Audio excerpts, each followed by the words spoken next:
Hi, this is Ron Martin of ronmartblog.com. I'm going to show you my workflow with Nick Collection by Google. And so I'm going to start off with this image. I have my toggle here for showing my blown out areas. So I'm going to just dial my highlights back a little bit. And I've already done a little black adjustment and shadows adjustment just to kind of get this image on par with what I had for my JPEG. This is the raw file, 1600 ISO, so now I'm going to just take this straight on over to Photoshop. There's more that I could do here, but I'm going to show you my workflow with Nick software for this example. So now that I have this image up, let's actually close this other one. What I'm going to do is I'm going to come in, go to Filter, Nick Collection, and I'm going to start with Dfine. The reason why I'm doing this is that I want to get rid of the noise in the sky. So if I come in here, take a look at that. There's a little more noise here than I'd like. And so what I can do is I can accept the default, or if I want to, I can say manual and measure the noise here.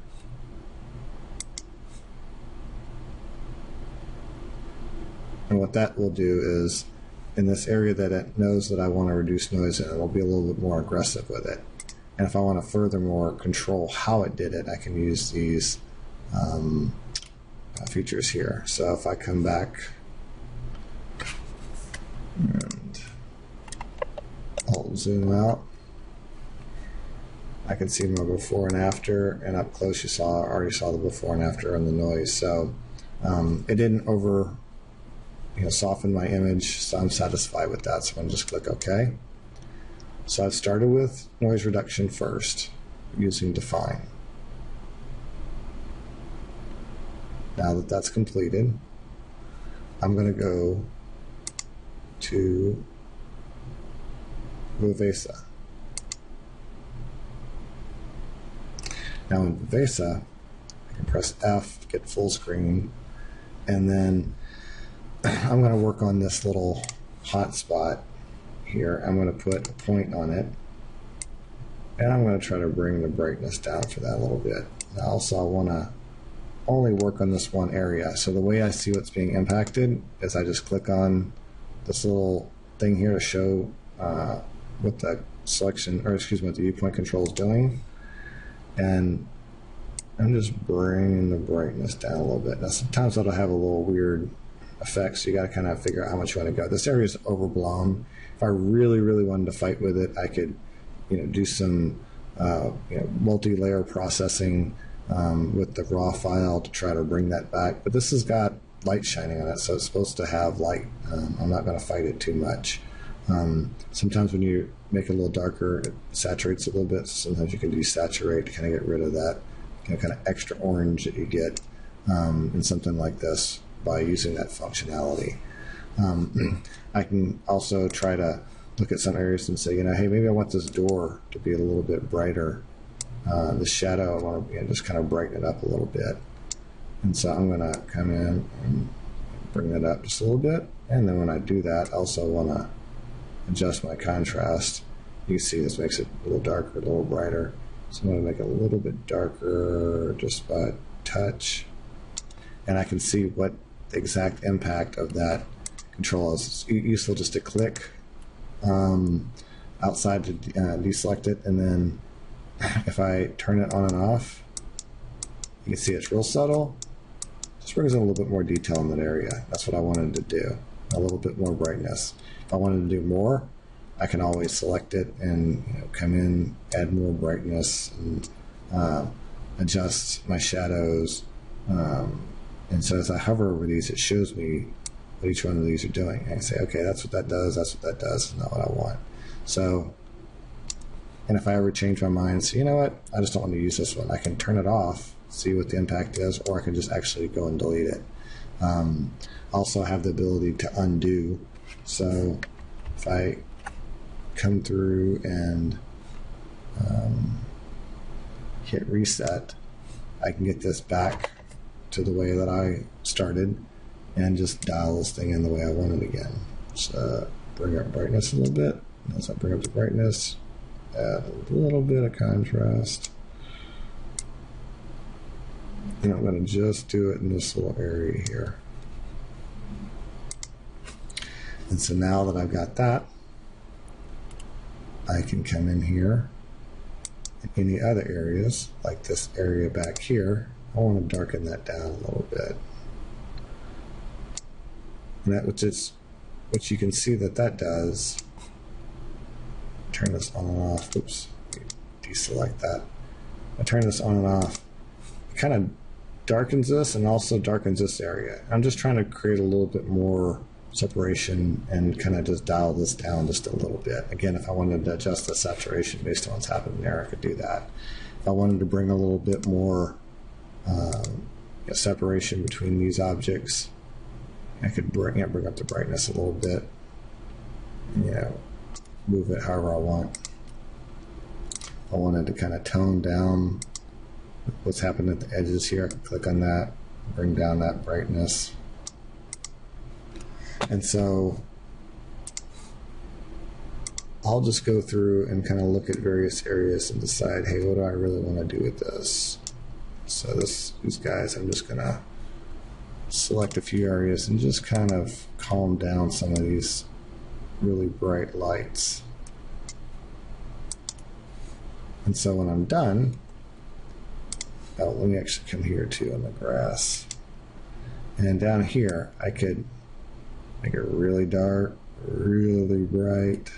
That's really nasty. But actually I'm going to do is I'm going to still just darken it up just a little tiny bit more.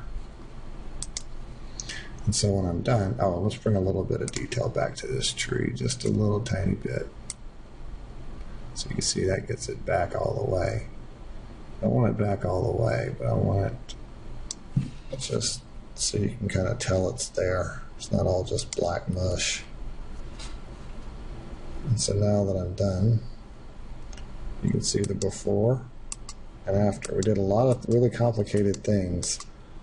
Like, for example, for this tree, if I click on that, you can see that it created a mask that impacted this, but it didn't really heavily impact the sky. So it really, all that complex masking, that's not something you can do very quickly. It's just why I like by hand. So it's why I like Viveza. And then I can impact how much is done by just making this smaller. And if I go click on it again, I can see. So I'm going to click OK.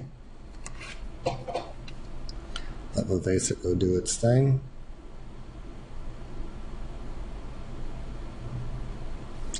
And now, again, you can see before and after. So now what I'm going to do is, at this point, I'm going to save.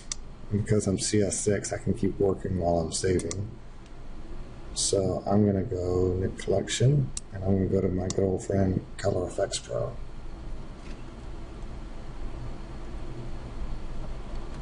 So now,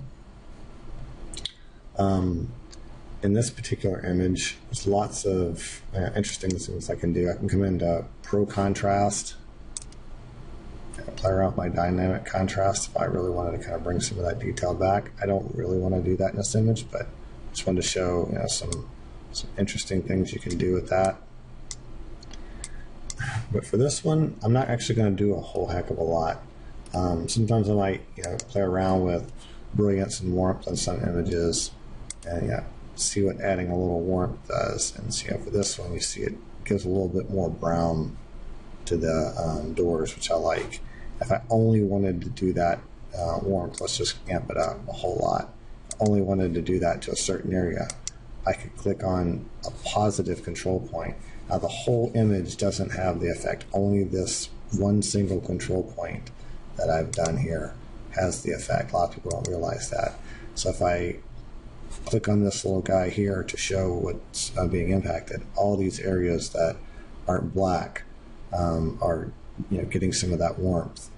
And so if I wanted to minimize that impact, just like with Viveza, I can say let's just kind of do it for the little door area here. Turn that on. And then if I click outside, let's say come up here and say compare before and after. So it just kind of adds a little nice color to the door area, makes it feel a little more woodsy. And I like that, so I'm actually going to bring that, bring that out a little bit more. So since this is Color Efex 4, for those of you who use the old version, I can say add filter, close that up, and then I'm going to go in here and I'm going to add, for this particular image, tonal contrast. And tonal contrast, a lot of times, I don't really like what the mid-tones does. It makes things kind of harsh and stuff, and so I'll just set it to 0 and get rid of that, especially with people. I almost always do that with people. And then sometimes I'll come in and use actually the fine type, which isn't quite as harsh as the standard. Pretty close, but I tend to prefer that. And something to be mindful about tonal contrast is it always adds saturation. Sometimes it adds too much saturation, especially if you've already tweaked with your colors. So for this particular one, I'm going to just dial that back to about 10.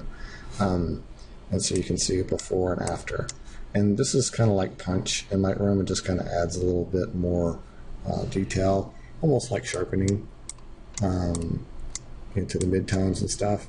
And if there was an area that I didn't like I'm not really too happy with what's happening up here, I can use a negative control point, click on that, and then I'll remove that effect from that part. So I come in here, click OK.